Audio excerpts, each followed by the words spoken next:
mana ada bulan yang mulia dan kita memuliakannya, insya Allah Allah pun akan memuliakan kita.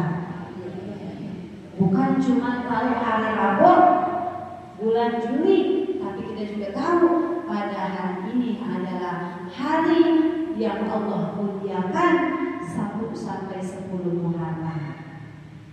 Alhamdulillah keuntungan dari ngaji. Ya, enaknya ngaji itu begitu. Tahu Bu, kapan kita mesti ibadah, kapan yang mesti dibacanya baca apa, ya, kapan mesti puasa. Kita tahu. Doa-doanya ini bacanya doa apa, besok doanya apa. Kita tahu karena kita ngaji. Salah satu dari Allah memuliakan para nabi di bulan Muharram, di hari Asyura itu Allah memuliakan Nabiullah Ayyub alaihi salam. Nabi Ayyub dikasih istana yang megah, yang mewah sama Allah. Nabi Ayyub dikasih istri yang banyak sama Allah. Banyak istrinya Bu.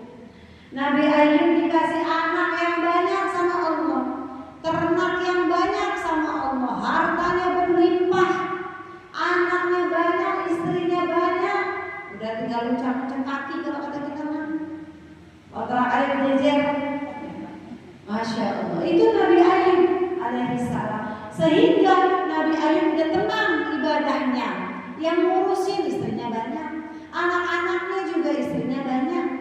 Ya, begitu pembantunya juga banyak, hartanya banyak, rumahnya banyak.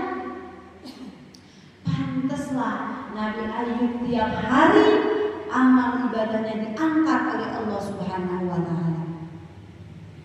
Kata iblis, kata setan, ini tiap hari amal ibadah siapa yang diangkut sama malaikat? Angkut lagi amal ibadahnya, diangkut lagi amal ibadahnya, ditelusuri sama setan dan iblis nih Bu.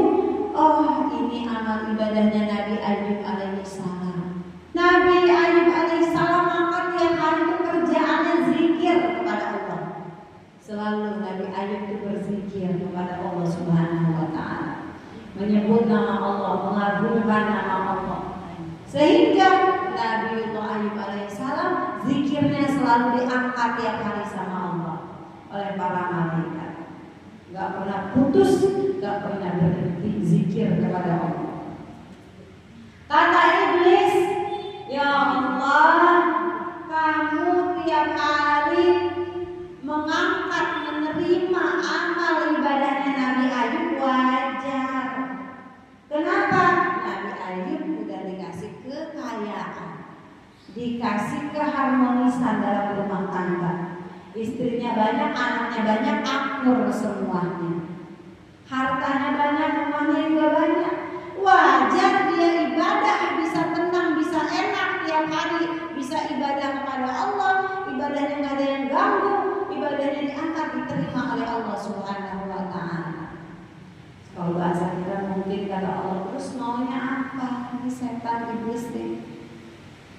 Kalau begitu mah, ya Allah, pantas aja Nabi engkau yang kau terus ibadah terus-terusan kepada engkau karena hidupnya enak. Coba deh bikin dia hidupnya kada enak.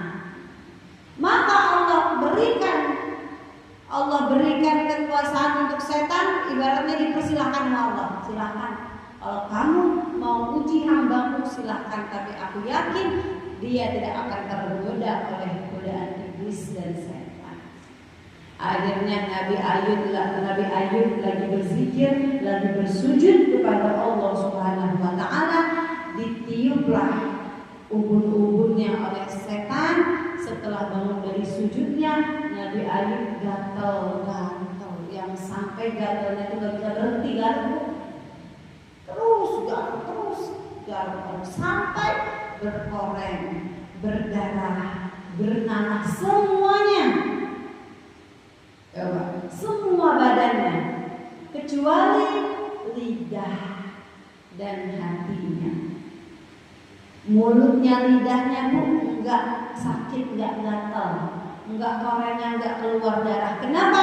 Karena yang dipakai buat berzikir adalah lidahnya, mulutnya, dan hatinya. Tapi dari kaki sampai ujung kepala semuanya gatal, semuanya berdarah, semuanya bernanah. Sampai tidak sadar Nabi Ayub begitu bangun dari tidurnya sudah keluar nanah, dan dari nanah itu keluar belatung. Ternyata udah banyak belantungnya. Akhirnya bagaimana? Akhirnya Nabi Ayub gak ada yang mau menerima lah. Istrinya satu-satu ninggalin, satu-satu pada ninggalin istrinya. Anak-anaknya lagi makan bersama di satu ruangan, di satu gedung. Tiba-tiba gedungnya roboh, mati semua anaknya. Kebunnya, ternaknya, begitu musim panas, tiba-tiba terbakar habis kebun dan juga ternaknya. Nabi Ayub udah istrinya pada kabur, pada menghilang, anaknya meninggal semua, hartanya habis dimakan oleh api. Nabi Ayub tinggal hanya bersama satu istri, yang istri ini sangat mencintai Nabi Ayub, namanya Siti Rahmah. Diurusi Nabi Ayub, dimandiin, sampai Nabi Ayub udah bukan orang kaya lagi, anaknya juga udah mati semua, nggak ada yang ngebela, istrinya udah pada pergi semua. Sampai akhirnya para masyarakat tuh nggak mau menerima Nabi Ayub juga, ya udah nggak punya harta, istrinya udah pada nggak ada juga, anaknya nggak ada juga, nggak ada yang ngebela, tinggal cuma sama sendiri sama Siti Rahmah. Siti Rahmah perempuan yang nggak bisa ngapa-ngapain, cuma ngurusin doang. Akhirnya masyarakat bondong-bondong usir Nabi Ayub alaihissalam. Kenapa? Takutnya nular. Diusirlah Nabi Ayub yang tadinya tinggal di rumah yang megah, yang mewah bersama anak, istri, dan harta yang berlimpah. Sekarang Nabi Ayub diusir, tinggalnya di paling ujung perkampungan di dekat sampah-sampahan. Insya Allah, itu ujiannya Nabi, orang yang dimuliakan oleh Allah. Hidup tiap hari bersama Siti Rahmah, sampai kehabisan makanan, kehabisan minuman. Kata Siti Rahmah, saya mau pergi dulu ke pasar, saya mau cari makan dan minum. Diizinin sama Nabi Ayub untuk pergi ke pasar, Bu. Ternyata di pasar mau beli pakai apa, nggak ada uang. Mau makan, mau minum harus pakai uang dulu. Cari kerja ini kerja itu, nggak ada yang menerima, nggak ada yang mau. Anak orang perempuan zaman dulu, Bu, nggak ada, ibaratnya nggak buat apa gitu, anak perempuan tuh nggak ada ininya, Bu. Ya, semua tuh laki-laki yang kerja tuh. Ya, perempuan cuma ibaratnya budak aja, yang nggak bisa apa-apa. Akhirnya bingung Siti Rahmah kerja apa. Di tengah perjalanan ada orang yang melihat rambutnya Siti Rahmah, Bu. Rambutnya diikat, ternyata iketannya tuh copot. Ternyata rambutnya tuh panjang sekali. Ya, ada orang yang melihat rambutnya kelihatan. Ternyata iketannya copot karena udah capek kali ya nyari-nyari kerjaan. Mau bagaimana nih, cari uang, cari makanan. Gak merasa tuh acak-acakan rambutnya copot, dan orang itu mau pengen dengan rambutnya Siti Rahmah. Ya Rahmah, rambut kamu cantik banget, bagus banget, boleh gak aku minta, aku beli deh, ya, saya beli deh rambutnya. Sebenarnya gak boleh, Bu, ya, dipotong terus kan nanti rambutnya itu buat sambung gitu kan, disambung tuh gak boleh. Zaman dulu belum ada hukumnya itu kan, ya. Jadi orang masih ini boleh nggak katanya gitu. Akhirnya, Bu, Siti Rahmah itu, Bu, karena orang ini dia bilang mau beli, saya beli deh rambut kamu bagus, dipotonglah tanpa seizin Nabi Ayub suaminya. Cuman yang dipikiran dia apa? Yang penting saya dapat duit buat beli makan, ya. Dipotong deh rambutnya Bu, beli makan. Sampai rumah dapat makanan, ditanya sama Nabi Ayub, dari mana itu makanannya? Oh, alhamdulillah, tadi nggak sengaja ada yang beli rambut saya, ada yang pengen rambut saya, rambutnya dijual. Nabi Ayub marah. Saya itu paling senang melihat rambut kamu itu di dalam mahkota. Kenapa bisa dijual? Kenapa? Udah ada yang marah Nabi Ayub alaihissalam. Dan akhirnya Bu, Siti Rahma karena dimarahin sama suami, ibarat gue capek-capek ngurusin, ibaratnya dimarahin, pergilah Siti Rahma sendirian ke Nabi Ayub, ya, sampai Nabi Ayub terus bertobat kepada Allah. Ya Allah, baca doanya hasbunallah wa ni'mal wakil, ni'mal maula wa ni'man nasir, minta dicukupin. Karena Nabi Ayub sendirian kan ya. Cukupkan aku ya Allah dengan segala-gala kenikmatan-Mu ya Allah, cukupkan ya Allah. Ya. Akhirnya Siti Rahma balik lagi ya. Namanya istri kepikiran lagi ya, suaminya sendirian sakit, balik lagi ya Siti Rahma.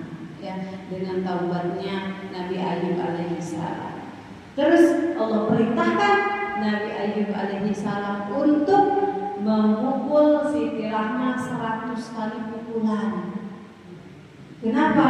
Supaya dosa dari rambutnya tadi diampuni oleh Allah Subhanahu wa Ta'ala, dosanya terhapus. Tega gak kira-kira? Baru pulang lagi, baru balik lagi, Allah langsung memerintahkan dipukul 100 kali.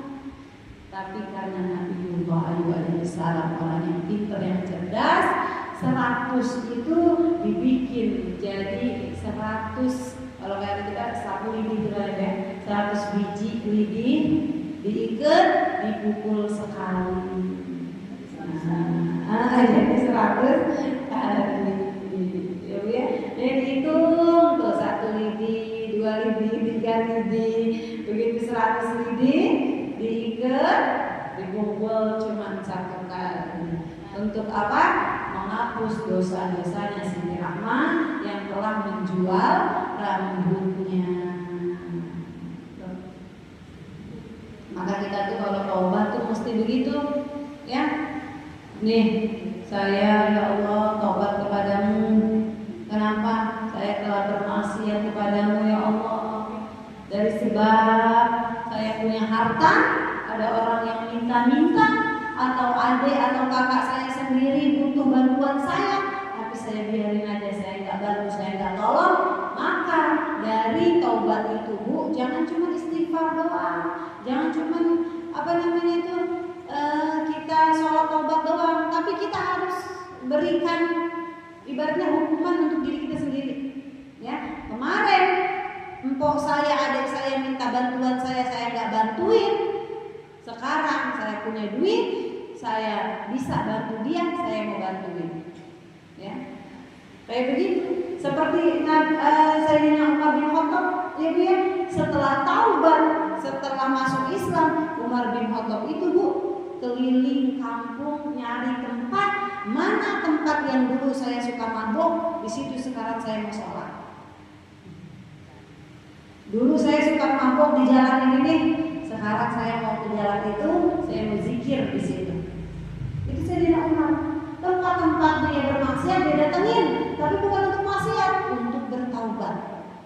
Ya, jadi kita tuh seperti itu. Ya, dimana ada kita misalkan berbuat salah, kalau bisa kesalahan itu kita tebus. Nah itu ya, tebus supaya apa? Kesalahan itu dihapus oleh Allah Subhanahu wa Ta'ala. Nah itulah salah satunya tebusan Siti Rahma supaya dosa-dosanya diampuni oleh Allah. Akhirnya Nabiullah Ayub alaihissalam terus berzikir, terus berdoa kepada Allah, membaca terus hasbunallah wa ni'mal wakil, ni'mal maula wa ni'man nasir. Saya dulu waktu silaturahmi ke tempat guru saya Bu, ya, Ustazah Sukarsi, saya manggil Umi Guru, itu dikasih amalan hasbunallah wa ni'mal wakil, ni'mal maula wa ni'man nasir, sehari dibaca 450 kali.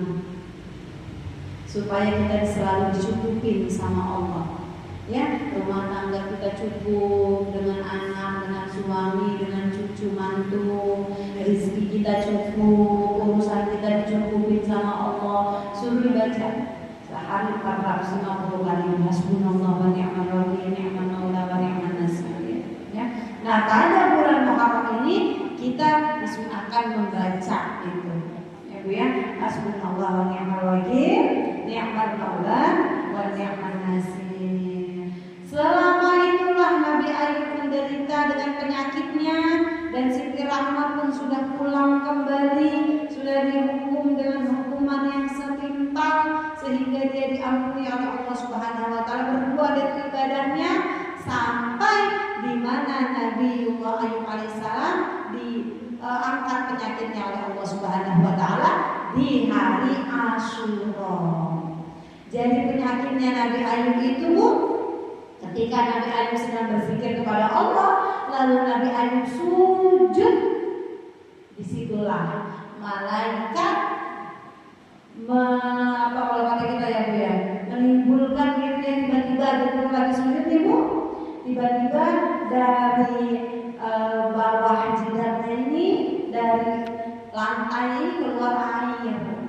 Air itu membasahi jidatnya, kepalanya sampai seluruh tubuhnya, mancar kita air ya, keluar air, dan Nabi Ayub di situ mandi. Disitulah Nabi Ayub dihilangkan, diangkat penyakitnya oleh Allah Subhanahu wa taala dari air yang bekas sujudnya Nabi Ayub sendiri, yang Allah perintahkan kepada malaikat untuk menyirami seluruh tubuhnya Nabi Ayub alaihissalam. Ya, jadi bersih itu penyakitnya dengan segala cobaan dan ujiannya. Itulah kisahnya Nabi Ayub alaihissalam. Maka di dalam Al-Quran itu kata Allah apa? Innahu awwab, sungguhnya hambaku yang paling aku cintai itu adalah Nabi Ayub alaihissalam. Jadilah orang yang sangat dicintai oleh Allah Subhanahu wa taala. Maka dari sebab Allah kasih ujian kepada kita, tanda Allah cinta kepada kita. Ya, jadi kalau ibu dikasih masalah, dikasih cobaan, dikasih ujian sama Allah, tandanya Allah cinta. Yang penting kita mau nerima, kita sabar, kita ikhlas, insya Allah akan berbuah pahala. Tapi kalau ujian cobaannya kitanya gak ikhlas, kitanya ngedumel, kitanya marah-marah, malah kagak mau sholat, malah kagak mau ngaji, jangan berharap pahala, yang ada malah siksa. Nauzubillah min dzalik. Jadi Bu, kalau ada orang sakit kakinya, aduh kaki saya sakit banget, saya udah kagak kuat, gak tahan lagi. Bu, sakitan mana penyakitnya Nabi Ayub? Aduh tangan saya sakit, kepala saya sakit, perut saya sakit. Bu, sakitan mana penyakitnya Nabi Ayub ya? Kalau kita kaki doang, misalkan perut doang, tangan doang, kepala doang. Tapi kalau Nabi Ayub semua, dari ujung kaki sampai ujung kepala itu semua, ya. Maka kita dari segala penyakit yang Allah kasih kepada kita tuh, ingat Nabi Ayub yang sakitnya dari ujung kaki sampai ujung kepala aja bisa sembuh.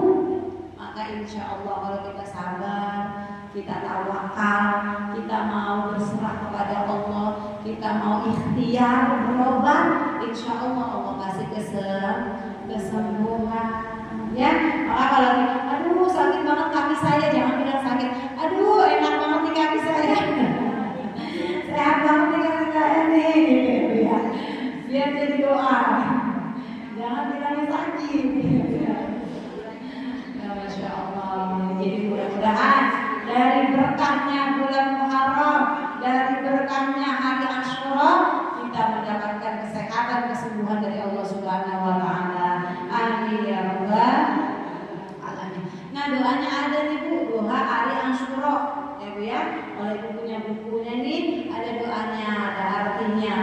bisa baca. Di sini juga ada doanya yang tadi saya bilang, wa ya kashifa dhurri ayyuba yauma asyura. Ya Allah, sembuhkan Engkau yang menyembuhkan penderitaan Nabi Ayub di hari Asyura, maka sembuhkanlah penderitaan saya di hari ini juga ya Allah. Ya, jadi kalau ibu nggak punya nih bukunya, ibu cari di Majmu' Syarif. Ada di Majmu' Syarif doa hari Asyura. Jadi nanti dibaca. Kapan hari Asyura? Minggu depan, hari Selasa depan. Itu hari Asyura. Ya Bu ya. Jadi kalau bisa ibu baca semua ya.